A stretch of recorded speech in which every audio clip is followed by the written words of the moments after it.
Surat kepada orang Ibrani, pasal 12 ayat 1-17. Nasihat supaya bertekun dalam iman.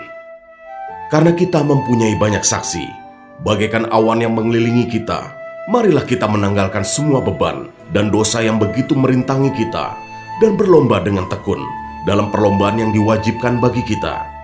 Marilah kita melakukannya dengan mata yang tertuju kepada Yesus, yang memimpin kita dalam iman, dan yang membawa iman kita itu kepada kesempurnaan, yang dengan mengabaikan kehinaan, tekun memikul salib, ganti sukacita yang disediakan bagi Dia, yang sekarang duduk di sebelah kanan tahta Allah.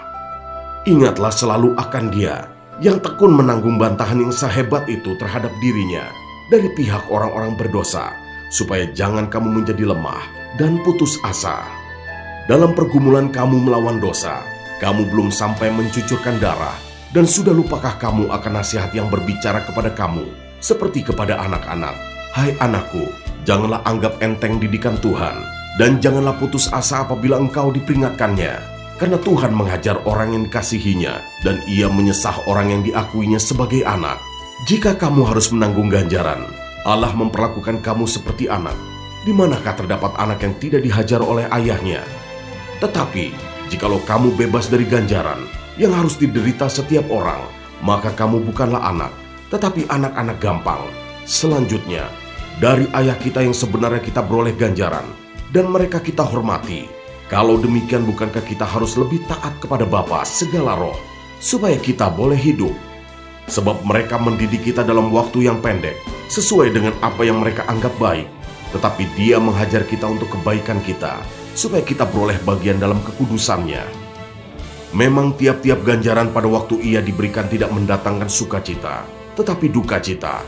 Tetapi kemudian ia menghasilkan buah kebenaran yang memberikan damai kepada mereka yang dilatih olehnya.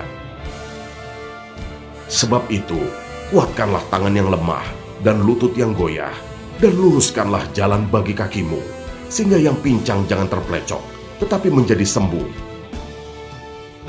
Berusahalah hidup damai dengan semua orang, dan kejarlah kekudusan, sebab tanpa kekudusan, tidak seorang pun akan melihat Tuhan. Jagalah supaya jangan ada seorang pun menjauhkan diri dari kasih karunia Allah, agar jangan tumbuh akar yang pahit, yang menimbulkan kerusuhan, dan yang mencemarkan banyak orang.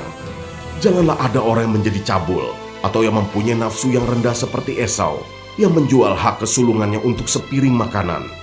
Sebab kamu tahu bahwa kemudian, ketika ia hendak menerima berkat itu, ia ditolak, sebab ia tidak beroleh kesempatan untuk memperbaiki kesalahannya, sekalipun ia mencarinya dengan mencucurkan air mata.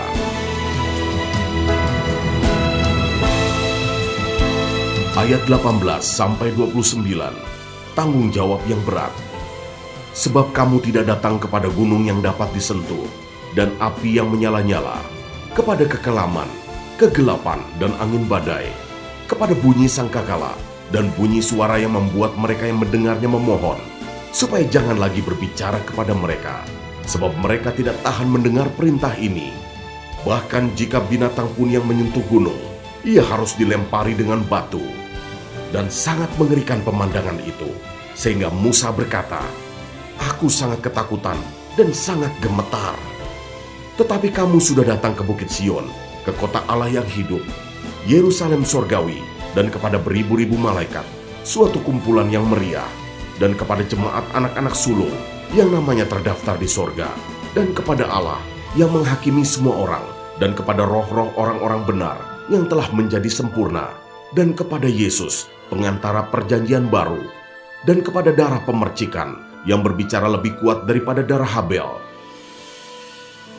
Jagalah supaya kamu jangan menolak Dia yang berfirman. Sebab jikalau mereka yang menolak Dia yang menyampaikan firman Allah di bumi, tidak luput, apalagi kita, jika kita berpaling dari Dia yang berbicara dari sorga. Waktu itu suaranya menggoncangkan bumi, tetapi sekarang Ia memberikan janji, satu kali lagi Aku akan menggoncangkan bukan hanya bumi saja, melainkan langit juga. Ungkapan satu kali lagi menunjuk kepada perubahan pada apa yang dapat digoncangkan, karena Ia dijadikan supaya tinggal tetap apa yang tidak tergoncangkan.